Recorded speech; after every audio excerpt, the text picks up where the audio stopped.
இணைந்திருக்கிறோம் நேயர்களே, வணக்கம். தமிழொலி நிகழ்ச்சியூடாக நிகழ்ச்சியுடைய தலைப்பு பகுதியிலே சந்திக்கும். அப்போ இன்றைக்கு நாங்கள் தலைப்பு பகுதியிலே என்ன விடயத்தை கதைக்க போகிறோம் என்றால், இன்றைக்கு நாங்கள் விடிய நிகழ்ச்சிக்கு வரைக்கிய வீதி எங்கும் மக்கள் வரிசை கட்டி என்பதை பார்க்கக்கூடியதாக இருந்தது. அப்போ இந்த வரிசை கடைகளுக்கு முன்னாலே நாங்கள் கடையில் ஏதாவது சாமான் வாங்க எடுக்க அனுபவத்தா இல்லை, அது கடைகளை தாண்டி பெட்ரோல் சைட் வரைக்கும் அந்த லைன் போகக்கூடியதாக இருக்கு. அப்போ இப்படி பார்க்கும் பொழுதுதான் இன்றைக்கு ஒரு பாடல் வரி ஒன்று ஞாபகம் இருக்கிறது. என்ன வளம் இல்லை எங்கள் திருநாட்டில் பின் ஏன் கையை ஏந்துகிறோம் புறநாட்டில் என்ற பாடல்லாம் எங்களுடைய காதுகளிலே ஒலித்ததாக இருக்கு. அப்போ எங்களிடம் பல வளங்கள் இருக்கிறது இந்த நாட்டிலே.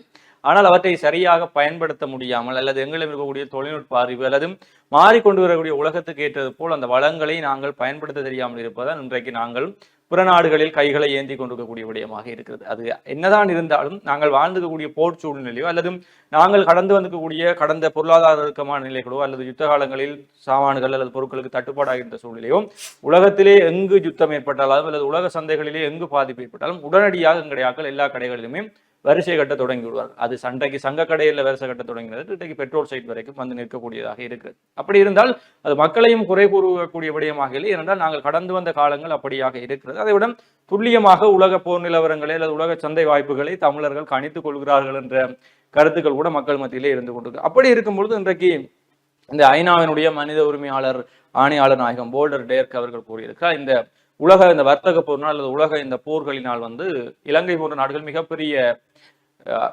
பாதிப்புகளை அல்லது அழிவுகளை எதிர்நோக்க இருக்கிறது. அது போரினால் அல்ல, இந்த வரக்கூடிய இந்த பொருளாதார நிலைமையினால் அல்லது இந்த உற்பத்திகளை மாத்திரம் நம்பி வாழக்கூடிய உற்பத்தி பொருளாதாரத்தை நம்பி அல்லது ஏற்றுமதி பொருளாதாரத்தை நம்பி வாழக்கூடிய இலங்கை போன்ற சிறிய தீவு நாடுகள் மிகப்பெரிய பொருளாதார சிக்கலை எதிர்நோக்க போகிறது என்று கூறிக்கொண்டிருக்கிறார்கள். இந்த உலக போரினால் சுற்றுலாத்துறை என்பது மிகப்பெரிய அளவிலே பாதிப்படைவதற்கான வாய்ப்புகளும் இருக்கிறது.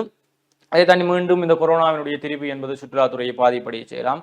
அப்படி இருக்கும் பொழுது இலங்கை போன்ற உற்பத்தியை நம்பி இருக்கக்கூடிய நாடுகள் அல்லது ஏற்றுமதி பொருளாதாரத்தை நம்பி இருக்கக்கூடிய நாடுகள் மிகப்பெரிய பாதிப்பை ஏற்படும். அண்மையில் கூட இந்த உலக போர்னால் இலங்கையினுடைய ஏற்றுமதி பொருளாதாரம் உலக சந்தைகளில் பாதிப்பை ஏற்படுத்தி கூறுகிறார். அப்ப இலங்கை நாடு இப்பொழுதுதான் ஒரு வங்குரோத்து நிலையிலிருந்து மீண்டு தன்னை ஒரு தூக்கி நிறுத்தக்கூடிய நிலைமைக்கு வந்து கொண்டிருக்கும்போது இவ்வாறான உலக போர்கள் எங்களை பாதிப்படைய செய்ய போகிறதா இருந்தாலும் எங்களுடைய பிரதேசங்களில் வளங்கள் கொட்டி கிடக்கிறது, அவற்றை நாங்கள் சரியாக பயன்படுத்திக் கொள்கிறோமா என்றுதான் கேள்வியாக இருக்கு. இன்றைக்கு விளம்பரினுடைய ஆசிரியர் தலையங்கமும் சூரிய மின்கலம் வடமாகாணத்தினுடைய வளமாக இருக்கிறது என்ற ரீதியிலே மலர்ந்திருந்தது. குறிப்பாக எங்களிடத்திலே மிகப்பெரிய வளங்கள் எல்லாம் காணப்படுகிறது. உலக நாடுகள் எடுத்துக்கொண்டால் இந்த ஆஸ்திரேலியா, நியூசிலாந்து உடனடியாக எங்களுக்கு ஞாபகம் வருவது அந்த நாடுகளிலே இருக்கக்கூடிய இந்த பால் உற்பத்தி பொருட்களை தான் நாங்கள் கூறக்கூடியதாக இருக்கிறது.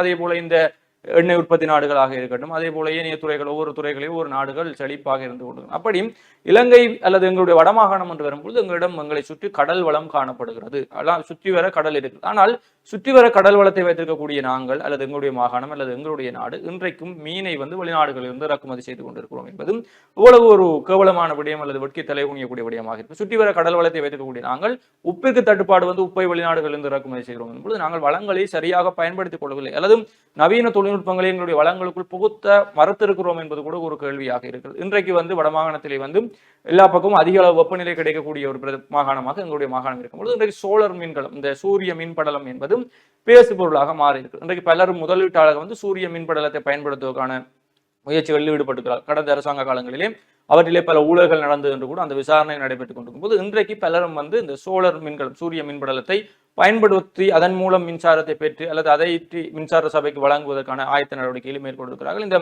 ஆணையரவு வழிகள் எல்லாம் இன்றைக்கு சூரிய மின்படலம் சோலார் அமைப்பதற்கான ஆரம்ப முயற்சிகள் நடைபெற்றுக் கொண்டு பல இடங்களில் அவை மிகப்பெரிய காணி நிலப்பரப்புகளில் அமைக்கப்பட்டு விட்டன. இன்றைக்கு பொதுமக்களும் சாதாரணமாக அதற்கான விண்ணப்பங்களை வைத்துவிட்டு இருக்கிறார்கள். ஆனால் உற்பத்தி செய்யக்கூடிய மின்சாரத்தை சோலார் மூலம் உற்பத்தி செய்யக்கூடிய இந்த மின்சாரத்தை பெற்றுக்கொள்வதற்கு அல்லது அவற்றை விற்பனை செய்வதற்கு அல்லது வாங்குவதற்கு இலங்கை மின்சார சபை தயாராக இருக்கிறார்களா, அவர்களிடம் அந்த அளவு தொழில்நுட்பங்கள் இருக்கிறதா, அந்த அளவு வளங்கள் இருக்கிறதா என்பதுதான் இன்றைக்கும் பலருடைய கேள்வியாக இருக்கு. அப்போ உற்பத்தி செய்துவிட்டு அவற்றை நாங்களே வைத்திருப்பதா என்பது கூட கேள்வியாக இருக்கு. எனவே இது தொடர்பான விடயங்களை அரசாங்கம் சிந்தித்தாக வேண்டும். வடமாகாணத்தில் இருக்கக்கூடிய வளங்களை எவ்வாறு பயன்படுத்தி அதே போல ஒவ்வொரு மாகாணங்களுக்கும் தேவையான வளங்களை எவ்வாறு பயன்படுத்தி வடக்கு கிழக்கு 2 மாகாணங்களிலே சோழர் உற்பத்திகளை நாங்கள் பயன்படுத்திக் கொள்ளக்கூடியதாக இருக்கும். ஆனால் இந்த விடயங்கள் எல்லாம் வடமாகாணத்தில் இருக்கக்கூடிய வளங்கள் இவற்றின் மூலம் இவ்வாறான அபிவிருத்திகள் நாம் செய்யலாம் என்று யார் கொண்டு போய் அரசாங்கத்திடம் இவ்வாறான கோரிக்கைகளை கூறுவது என்பதுதான் இங்கே இருக்கக்கூடிய மிகப்பெரிய விடயமாக இருக்கிறது. உணர்ச்சி அரசியல், தமிழ் தேசிய அரசியல் எங்களுக்குள்ளே அடிபட்டு கொண்டு அதற்குள்ளே அடிபட்டு கொள்ளக்கூடியவர்கள் வள ரீதியாக அபிவிருத்தி அரசியலை எப்போது செய்ய போகிறார்கள் என்பதுதான் எங்களுடைய மக்களுடைய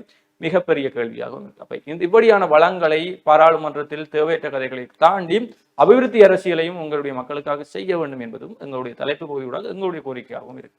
நிச்சயமாக தான். குறிப்பாக இந்த வளங்கள், எங்களுடைய நாட்டின் வளங்கள், வடக்கு மாகாணத்தினுடைய வளங்கள் இப்படின்னு சொன்னாலே, அது ஒரு பாரதூரமான விமர்சனங்களுக்கு உட்படுத்தப்படுகிற ஒரு பேசு பொருளாக இருக்கக்கூடிய ஒன்றாகத்தான் காலம் காலமாக இருக்கிறது. அதிலும் குறிப்பாக இன்றைய தினம் நாங்கள் பார்த்திருக்கக்கூடிய ஒரு விடயம் என்னவென்று சொன்னால், இந்த ஆணையிறவு உப்பு தொடர்பான விடயங்கள். 20 மெட்ரிக் டன் உப்பு சந்தைக்கு வழங்கப்பட்டிருக்கிறது அப்படி என்ற ஒரு செய்தி. குறிப்பாக 1990ஆம் ஆண்டுகளுக்கு பின்னர் செயல்படாமல் இருந்திருக்கக்கூடிய இந்த ஆணையர உப்பளம் மீண்டும் புத்துருவாக்கம் பெற்று செயற்படுகின்ற பொழுது இடையில் அந்த உப்பினுடைய பெயர் ரஜ உப்பு என்று பெயர் மாற்றப்பட்டு பிறகு இப்பொழுது தமிழில் ஆணையரவு உப்பு என்று பெயர் மாற்றம் பட்டிருக்கக்கூடிய இந்த ஆணையரவு உப்பு நேற்றைக்கு முன்தினம் இருந்து சந்தைக்கு இந்த உப்பை வழங்கி கொண்டிருக்கிறார்கள். குறிப்பாக கிளிநொச்சி பகுதிகளில் இந்த உப்பு வழங்கப்பட்டிருக்கிறது.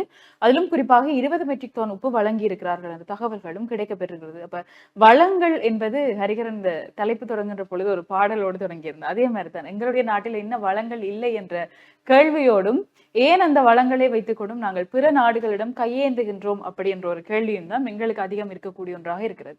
குறிப்பாக இந்த நிலவளம் நீர்வளம் என்று இந்த மீள உருவாக்கக்கூடிய வளங்கள் என்பது எங்களுடைய நாட்டில் அதிகம் இருப்பதாகவும் மீள உருவாக்க முடியாத அந்த பெட்ரோலியம் கனிய வளங்கள் என்பது ஒப்பீட்டளவில் ஏனைய நாடுகளை விட எங்களுடைய நாட்டில் இல்லை, குறைவாகத்தான் இருக்கிறது. மீள உருவாக்கக்கூடிய வளங்கள் அப்படின்றக்குள்ள இந்த நீர்வளம் நிலவளம் எல்லாமே எங்களுடைய நாடு என்பதை தாண்டி இந்த வடக்கு மாகாணம் என்ற வடக்கின் பொருளாதாரம் அப்படி என்பதுல அதிகம் செல்வாக்கு செலுத்தக்கூடிய ஒன்றாக இந்த கரையோர மீன்பிடியாக இருக்கட்டும், இந்த நில வளங்கள் என்பது அதிக செல்வாக்கு செலுத்தக்கூடிய ஒன்றாக இருக்கிறது. இதிலும் குறிப்பாக பாரிய பிரச்சனையாக ஏன் இந்த வளங்கள் எல்லாம் வீணடிக்கப்பட்டு செல்கிறது, ஏன் இந்த வளங்கள் எல்லாம் அப்படியே கிடப்பிலேயே இருக்கிறது, அது ஏன் பயன்படுத்தவில்லை என்ற கேள்வி வருகின்ற பொழுது அடிப்படை காரணியாக சொல்லப்படுகின்ற விஷயம் என்னவென்று சொன்னால் இந்த 30 ஆண்டுகள் போர் ஒரு அடிப்படை காரணியாக இருக்கிறது. சரி, அந்த 30 ஆண்டுகள் போரை கடந்து வந்ததன் பின்னர் இருக்கக்கூடிய காலப்பகுதிகளில் வரக்கூடிய ஒவ்வொரு அரசும் ஒவ்வொரு அரசியல் கட்டமைப்புகளும் முதலீடு தொடர்பான ஒவ்வொரு நடவடிக்கைகளை வடக்கில் மேற்கொண்டிருக்கிறார்கள். வடக்கினுடைய அபிவிருத்தி தொடர்பாக பல திட்டங்கள் முன்னெடுக்கப்பட்டு இருக்கிறது. ஆனால் அது ஏன் எதுவுமே வினைதரனான முறையில் இங்கு நடைமுறைப்படுத்தப்படவில்லை அப்படி என்ற ஒரு கேள்வி எங்களுக்குள் வருகின்ற பொழுது அதற்கு அடிப்படையில் இருக்கக்கூடிய ஒரு காரணம் வடக்கின் அரசியல் கட்டமைப்புக்குள் ஒரு யூனிட்டி, ஒரு ஒற்றுமை என்ற ஒரு விடயம் இல்லை. இதனால் பல செயற்திட்டங்கள் வடக்கிற்கு பல முதலீடுகள் கிடைக்கப்பெறாமல் போனதற்கான அடிப்படை காரணம் இந்த வடக்கில் இருக்கக்கூடிய அரசியல் கட்சிகளுக்குள்ள இருக்கக்கூடிய ஒரு யூனிட்டி, இந்த வடக்கிற்காக அவர்கள் குரல் கொடுக்கவில்லை அப்படி என்பது ஒரு அடிப்படை காரணியாக இருக்கிறது. இன்றைய பல வளங்கள் எங்களுடைய இந்த யுத்தத்திற்கு பிறகு அரசியல் கட்டமைப்புகள் வீட்டு திட்டங்களை வழங்கி இருக்கிறார்கள். பல மக்களுக்கு மாணவர்களுக்கு பல்வேறுபட்ட நிதி உதவிகளை வழங்கி இருக்கிறார்கள், ஸ்காலர்ஷிப் உதவிகளை வழங்கி இருக்கிறார்கள் என்று நாங்கள் கூறிக்கொண்டிருக்கிற இதே நேரம் எங்களுடைய பல வளங்களை அவர்கள் அளித்திருக்கிறார்கள். இதற்கெல்லாம் கைமாறாக நாங்கள் அதை பார்ப்பதா அல்லது எங்களிடம் இருக்கக்கூடிய அத்தனை சொத்துக்களும் வளங்களும் உருவி எடுக்கப்பட்டதன் பின்னர் போடுகின்ற ஒரு தெளிப்பது போன்ற நீர் தெளிப்பது போன்று வழங்கப்பட்டிருக்கக்கூடிய இந்த உதவிகளை எல்லாம் எங்களுடைய மனம் கொண்டாட அதை ஒரு உதவியாக ஏற்றுக்கொள்ள மறுக்கிறது அப்படி என்றுதான் நாங்கள் குறிப்பிட முடியும். அடிப்படையில் இந்த யூனிட்டி என்பது அரசியல் கட்டமைப்புக்குள் இருக்க வேண்டும். அதையும் தாண்டி இந்த மீன்பிடி என்பது வடக்கு மாகாணம் கிழக்கு மாகாணங்களினுடைய ஒரு பொருளாதாரம், அடிப்படை பொருளாதாரத்திற்குரிய ஒரு மூலமாக இருக்கின்ற பொழுது இந்த மீன்பிடி என்பதை குறிப்பாக இந்த வடக்கு பகுதிகளில் ஒரு பிரச்சனைக்குரிய ஒன்றாகத்தான் இருக்கிறது. இந்திய மீனவர்களுடைய அத்துமீறல்களாக இருக்கலாம், அவர்களுக்குரிய இந்த வடக்கு மீனவர்களுக்குரிய அடிப்படையான வசதிகள் இன்மை, அவர்கள் எதிர்நோக்கக்கூடிய பிரச்சனைகள் என்பது இந்த மீன்பிடி துறையினுடைய வளர்ச்சி என்பதை பாதிக்கக்கூடிய ஒன்றாகவும் ஒரு மிக முக்கியமான காரணியாகவும் இருந்து வருகிறது அப்படின்னு சொல்லலாம். அதையும் தாண்டி வடக்கில் மட்டுமே 30% அதிகமான இளைஞர்கள் வேலை வாய்ப்புகள் இல்லாமல் இருக்கிறார்கள். இந்த புலம்பெயர் தமிழர்கள் புலம்பெயர்ந்திருக்கக்கூடிய இலங்கையர்களிடம் முதலீட்டு நடவடிக்கைகளை கொண்டு வாருங்கள். குறிப்பாக இந்த வடக்கு மாகாண ஆளுநர் கூட குறிப்பிட்டிருந்தார், இந்த வடக்கினுடைய பொருளாதாரம் என்பது இந்த புலம்பெயர் தமிழர்களுடைய முதலீடுகள் அல்லது முதலீட்டாளர்களுடைய முதலீடுகளை இந்த வடக்கிற்குள் கொண்டு வருவதனுடைய அத்தியாவசியம் என்பது பற்றி பல தகவல்களை நாங்கள் பார்த்திருந்தோம்.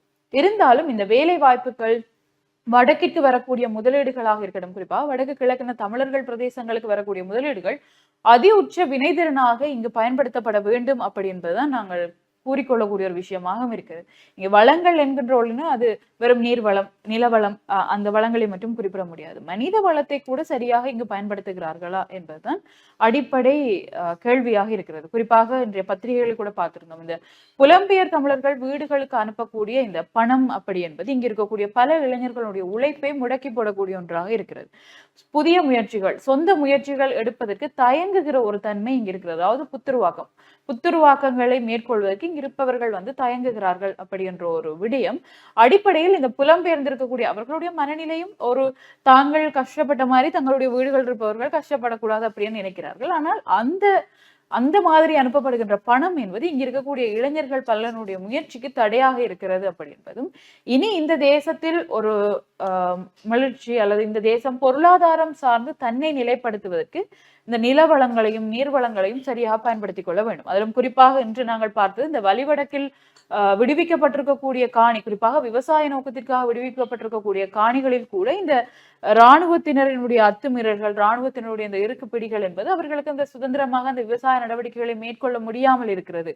இதற்கு மேலதிகமாகவும் அந்த பிரதேசங்களுக்கு 15 மில்லியன் நிதி கோருகிறார்கள் என்று சொன்னால், இந்த ஊழல், லஞ்சம் என்பதெல்லாம் எங்களுடைய தேசங்களில் தலை தூக்கி இருக்கக்கூடிய ஒன்றாக இருப்பதையும் நாங்கள் பல இடங்களில் காணக்கூடியதாக இருக்கப்ப, இதெல்லாம் இல்லாமல் ஒரு தேசம் வளம் பெற முடியுமா என்று சொன்னால், இந்த கரப்ஷன், இந்த ஊழல் இல்லாமல் எந்த ஒரு நாடுமே இல்லை. அபிவிருத்தி அடைந்த நாடுகளும் அபிவிருத்தி அடைந்து கொண்டிருக்கிற எங்களை போன்ற நாடுகளும் ஊழல் என்பது தலை தூக்கி இருக்கக்கூடிய ஒன்றாக இருக்கு. ஆனால் ஒப்பீட்டளவில் இங்கு ஊழல் தான் ஆட்சி அமைக்கிறது என்ற மாதிரி எந்த இடத்திற்கு போனாலும் ஊழல். ஒரு பாடசாலையில், ஒரு அடிப்படையில் ஒரு பிரைமரி ஸ்கூலுக்கு போனால் கூட பேரம் பேசக்கூடிய அதிபர்களும் ஆசிரியர்களும் இந்த சமுதாயத்தில் இருந்து கொண்டுதான் இருக்கிறார்கள். அப்ப இப்படி இருக்கேக்குள்ள எப்படி எங்களுடைய வளங்கள் வந்து வினைத்திறனாக பயன்படுத்தக்கூடிய தன்மையும் சாத்தியக்கூறும் உருவாகும் என்பதும் ஒரு அடிப்படை விஷயமா இருக்குது ஹரிகர்.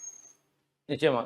அப்படி இருக்கும்பொழுது இன்றைக்கு வந்து இன்னொரு விடயம் வந்து வடமாநிலத்துக்கு எடுக்கக்கூடிய மிகப்பெரிய ஒரு வளமாக இருக்கக்கூடியது வந்து இந்த கடந்த வருடங்களாக இடம்பெறக்கூடிய இந்த தேங்காய் தென்னை தட்டுப்பாடுகளை தொடர்ந்து வடமாகாணத்திலே வந்து தென்னை முக்கோண வலயம், குருநாகல் பகுதியில் இருக்கக்கூடிய தென்னை முக்கோண வலயத்தை போல வடமாகாணத்திலும் ஒரு தென்னை முக்கோண வலயத்தை உருவாக்க வேண்டும் என்ற முடிவு எடுக்கப்பட்டு அதற்காக இந்த ஆண்டு புதிய அனூர் அரசாங்கத்தினுடைய பட்ஜெட்டிலே 500 மில்லியன் ரூபாய் ஒதுக்கப்பட்டது. அப்போ குறிப்பாக வடமாகாணத்தினுடைய யாழ்ப்பாணம், முல்லைத்தீவு, மன்னார் மாவட்டங்களை இணைத்தும் தென்னை முக்கோண வலயம், கோகனட் ட்ரையாங்கிள் என்று கூறுவார்கள், இந்த முக்கோண வலயத்தை உருவாக்குவதன் மூலம் இந்த தேங்காய் தட்டுப்பாட்டை தடுக்கக்கூடியதாக இருக்கும். அல்லது வடமாகாணத்திலிருந்து தென்னை உற்பத்தி பொருட்களை உற்பத்தி செய்து அவற்றை ஏற்றுமதி செய்யக்கூடியதாக இருக்கும் என்றெல்லாம் பெறும்போதும் அதோடான விடயம் இன்றைக்கு மக்கள் மத்தியிலே பேசுபொருளாக இல்லை. தென்னை ஆராய்ச்சி நிறுவனம் இன்றைக்கு ஆராய்ச்சி நடவடிக்கைகளில் ஈடுபட்டுக் கொண்டிருக்கிறார்கள். இந்த மண் வளங்கள் வடமாகாணத்தினுடைய பல இடங்களிலே தென்னை வளமாகக்கூடிய மண் வளங்கள் காணப்படுகிறது. அதற்காக இந்த 3 மாவட்டங்களையும் தெரிவு செய்திருக்கிறார்கள், யாழ்ப்பாணம், முல்லைத்தீவு, மன்னார் மாவட்டம். அப்ப இவர்கள் இனி தென்னை ஆராய்ச்சி நிலையம் மண் வளங்களை ஆராய்ச்சி செய்து எந்தெந்த பிரதேசங்கள், அந்த மாவட்டங்களுக்கு கூடிய எந்தெந்த பிரதேசங்கள் பொருத்தம் எவ்வாறான பயிர் வகைகள் எல்லாம் கொடுத்த பிறகு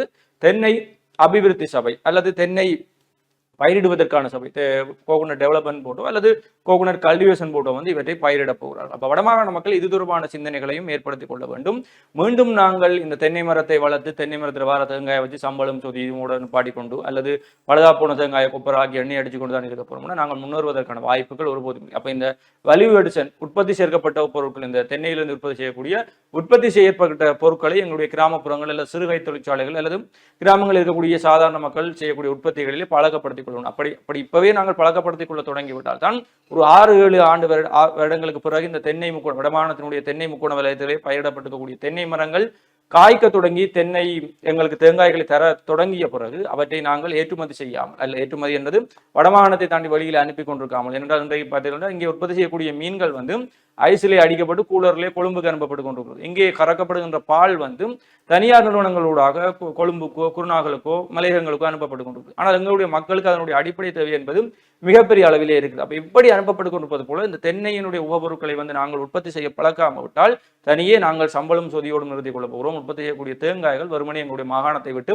வெளியிலே போவது மீண்டும் வளங்கள் விரயப்படுத்தப்பட போகிறது என்பது எங்களுடைய அவாவாகும் இருக்கு. எனவே தென்னை முக்கோண வலயம், தென்னை உற்பத்தி என்பது தொடர்பான விடயங்களில் மக்கள் கவனம் செலுத்திக் கொள்ளுங்கள். தனியாக தேங்காய் மாத்திரமில்லை, இன்றைக்கும் விசி ஒன்று கூறக்கூடிய வெர்ஜின் கோகனட் ஆயில் இன்றைக்கு வந்து மருத்துவ உலகில் இன்றைக்கு பேசப்படுகிறது. வடமாகாணத்திலே யாழ்ப்பாணத்திலே ஒரு காலத்தில் எல்லாம் வெர்ஜின் கோகனட் ஆயில் என்றால் என்னவென்று தெரியாமல் இருந்து இன்றைக்கு பேசுபொருளாக மாறி இருக்குது. எல்லாருமே வெர்ஜின் கோகனட் ஆயில். ஏனென்றால் அந்த அளவுக்கு வருத்தங்கள், நோய்கள் எங்களுக்குள்ளே மலிந்து போய் கிடைக்கும். அதனால் அது பேசுபொருளாக, சித்த மருத்துவத்தில் அது பேசுபொருளாக இருக்கிறதும்.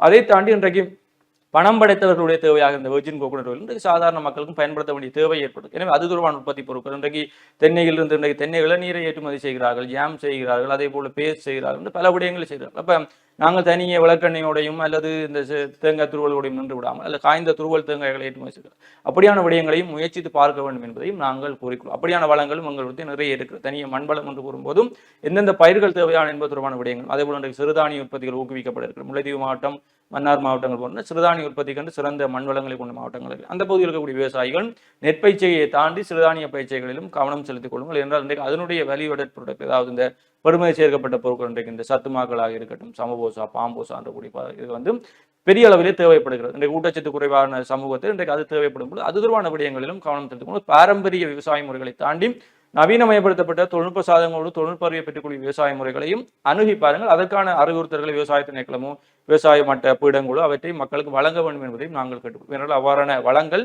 இங்கே கொட்டி கிடக்கின்றன. அதை தாண்டி இன்றைக்கு ஆளுநர் கூறியிருப்பதும் கார்த்தியானி கூறியது போல வெளிநாட்டுகளை நம்பி வாழாதீர்கள். வெளிநாட்டு சொந்தங்கள் காசு அனுப்புவார்கள், கண்டோஸ் அனுப்புவார்கள், பொருள் அனுப்புவார்கள் என்றும் அவர்களை மாத்திரம் நம்பி வாழாதீர்கள். இந்த போன தலைமுறை கூட சித்தப்பா, சித்தி, பெரியப்பா அவர்கள் இருக்கும்போது அனுப்புவார்கள்.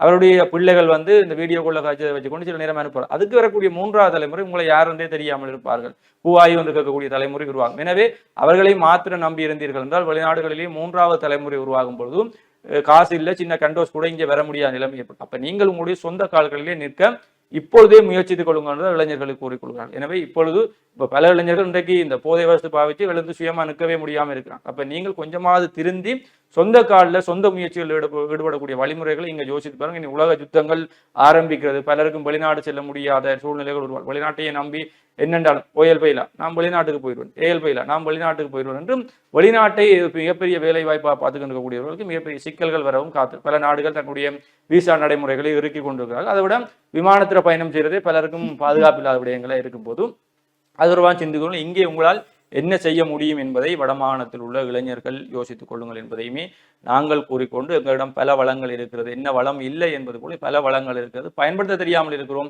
பல வளங்களை திருப்பி அனுப்புகிறோம். பட்ஜெட்டில் ஒதுக்கப்பட்ட காசு பல விதத்திலே திருப்பி அனுப்பப்படுது. இன்றைக்கு 2025 முடிய போகிறது. ஒதுக்கப்பட்ட பட்ஜெட் வந்து இலங்கை முழுவதிலுமே வந்து 8 வீதம் தான் பயன்படுத்தப்படுகின்றால் இன்னும் 6 வீதங்களிலே 92 வீதத்தை பயன்படுத்துவீர்கள் என்ற கேள்வி இருக்குது. அது திருப்பி அனுப்பப்பட போகிறது அல்லது வடமாகாணத்தில் பல வருடங்களாக நடைபெறும் இந்த படம் திருப்பி அனுப்பப்படுது என்று இந்த முறையும் நடைபெறும் என்ற கேள்வி இருக்குது. எனவே வளங்களை சரியாக பயன்படுத்திக் கொள்வோம் என்று கூறிக்கொண்டு நாங்கள் உங்களிடமிருந்து விடைபெற்று செல்ல போகிறோம். மற்றும் ஒரு நிகழ்ச்சியில் உங்களை சந்திக்கும் வரை உங்களிடமிருந்து விடைபெற்று செல்லும் நான் என்று உங்கள் அன்பின் கரியரன் மற்றும் நன்றி.